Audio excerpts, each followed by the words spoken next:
Hey friends, hi, welcome to our channel India job station. मैं हूं खुशबू, again कुछ और जॉब्स के साथ, कुछ और जॉब्स की इन्फॉर्मेशन के साथ हाजिर हूं आप सभी के सामने।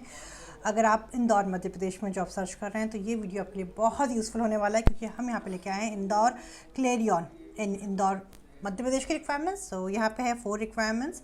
लेकिन इससे पहले अगर आपने चैनल को सब्सक्राइब नहीं किया है तो प्लीज़ चैनल को सब्सक्राइब जरूर कीजिएगा। वीडियो अच्छा लगे तो लाइक ज़रूर कीजिएगा। Now let's talk about the requirements greeting from Clarion in Indore. Currently, we are recruiting for following positions for food and beverage services. First requirement is for assistant restaurant manager. The second requirement is for team leader. तीसरे number पे requirement है hostess और fourth number की requirement है USA. How to apply for this job?